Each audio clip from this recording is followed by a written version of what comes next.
The third stripe for our white belt is kicking. So striking with our feet rather than striking with our hands. The culture that all this comes from, it was seen back then as barbaric to fight with the hands because you could break your hand. The hand should have been used for artful things like painting or calligraphy.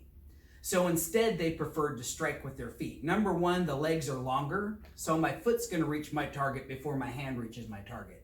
The other thing is the mass of the muscles is heavier and stronger, so my kicks can be more powerful than my punches.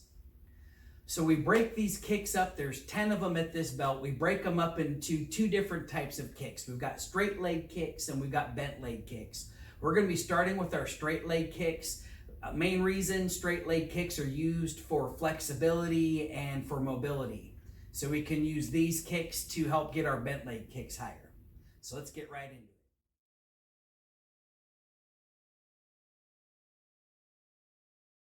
Our straight leg kicks are generally done with a straight leg through the entire kick, except for one of them we'll come up to at the end.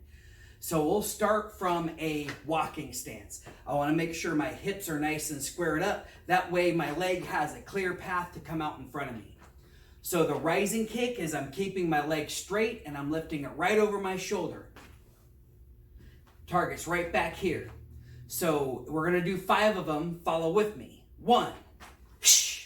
Make sure you breathe out as you lift the leg. 2. 3.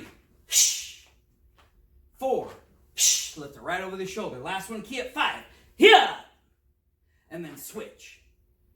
Remember to stay low on that switch. Hands are up. Hips are squared. Back leg again. Rising straight up over my shoulder. 5 of them. Ready? 1. Breathe. 2. 3. 4. Last one, key at 5. Yeah. Return to Chimbi. Give you an idea of how this kick was used. I kind of mentioned one. I've seen it a lot in movies. There's somebody grabbing you from behind. Their head's right over your shoulder. You're supposed to lift that leg all the way up and kick them. Probably not very practical. It's a good goal to have. Because, boy, if you can lift your leg up to there, your foot's going to be really high. You're going to be very flexible. There's a more practical use that I prefer. This thug's coming in and punching at you. Here's your block and your sidestep. And look where that puts his head. If I raise my foot, I'm going to kick him right in the back of his head. Really easy for me. Comes in from behind him, so it's hard for him to see. Therefore, very difficult to defend.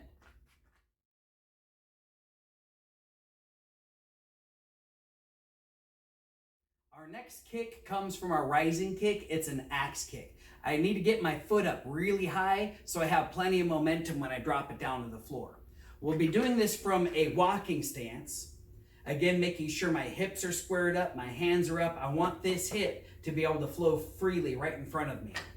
So I'm going to be bringing my foot up really high. I'm going to drop with my heel on my target, but then my toe lands on the ground in front of me. I don't want to hit that on my heel. That could have break my foot.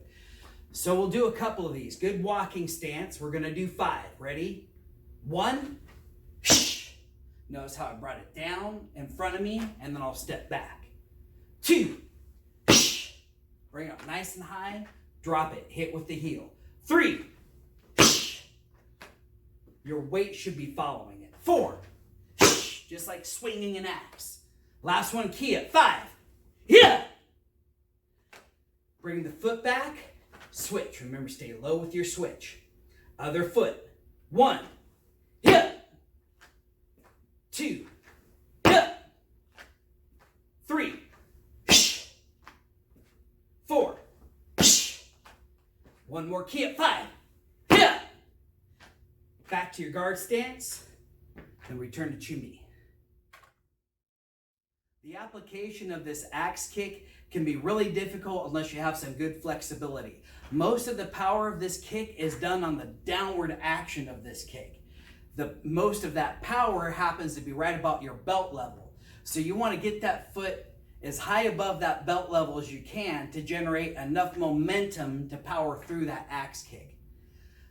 This being just a straight leg axe kick, the main target we're looking at is I'm lifting my leg and I'm striking down on top of his chest. I'll be hitting his face on the way down and then hitting the middle of his chest And then that's meant to drive him backwards or even out of the ring.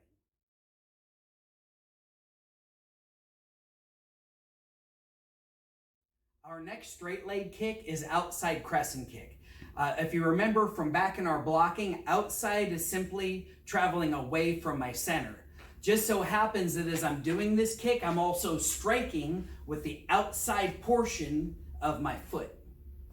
So we'll be starting this from walking stance again. Make sure our hips are nice and squared. I want to bring this foot from across my body to the outside. That makes that outside crescent kick. Let's do 5 of them. Ready? 1. Shh. Make sure to breathe. 2. Shh. 3. Shh. 4. Shh. 5. Shh. Switch. Make sure you stay low. Other foot. Square it up. Hands up. Ready? 1. Shh. Hit with the outside of the foot. 2. Shh. 3. Shh. 4. Shh. 5. Key up. Here. Back to Chumi. Inside crescent kick's the opposite of our outside crescent kick. Now I'm bringing my foot from the outside to the inside, striking with the inside portion of my foot. So we'll do 5 of these. Back to our walking stance. Hips are squared up, hands are up. Ready? 1. Shh. Make sure you breathe. 2. Shh. 3. Shh. 4. Shh.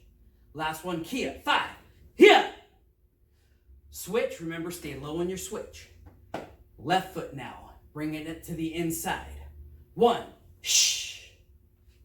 2. Shh. 3. Shh. 4. Shh. One more, Kia. 5. Here. Come back to your walking stance. Then return to Chumi. So our crescent kicks are super easy to get up to the head. My legs are more flexible in front of me than they are to the side. That's just how our hips are designed. Really useful in point sparring. We can score more points for kicking to the head. Self-defense, my foot's traveling low and to the outside, so it's kind of coming around their field of vision. It can be harder for them to see, especially if we're right up close to each other in combat. So I'll show you this. Here's my opponent coming at me, and he's standing me facing me in a guard stance with his hands on this side of his body. So if I decided to do an outside crescent kick to hit him on this side of his head, you'll see both of his hands are out there, and he can very easily catch my foot. On the other side, if I bring my inside crescent kick and hit him on this opposite side of his head, he's only got one arm over here, and it's also traveling from behind his eyes, and so it's harder for him to see that. And my arm's blocking out the leg that he's moving too, so when it comes from that direction, it's hiding behind my arm. I don't see it till the last second. I might not be able to tense my arm enough to be able to block it. If I do it right, they may see some body movement, but my legs can be hidden behind their body parts. Either way, if he does the kick from that side, my attention's now over here. He needs to attack me from that side. You'll learn about combos later.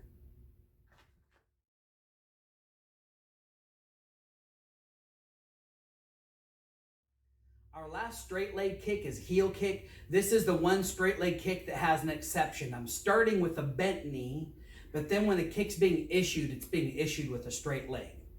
So let's get right into this. I'm going to be starting with a walking stance, hands up, just like we were with our other kicks. This time the difference is I got to turn this foot because I'm going to lift my knee to the side. When my knee is lifted, I'm then going to straighten my leg and pull it through like a baseball bat. My knee can bend afterwards so I can set it back into my walking stance. To me, it kind of feels like an axe kick that I do on its side. So let's try 5 of these. Ready? 1. Breathe. Shh. 2. Shh. 3. Shh. 4. Shh. One more. 5. Here. Back to your walking stance. Switch. Same thing. Other side. 1. Shh. 2. Shh. 3. Shh. 4. Shh. Last one, Kia. 5. Here. Back to walking stance. Return to Chindi. The important aspect of both the axe kick and the heel kick is that we're striking with the hardest part of the foot, which is the heel. So if I can manage to lift my knee high enough and get that foot out to my opponent's head and can strike them in that angle of the jaw with my heel, it could cause a knockout. Likewise, if I hit them in the rib or if I hit them in the solar plexus, that heel can penetrate deep enough to knock the air out of them. And remember, if you're having a hard time breathing, you'll also have a hard time fighting.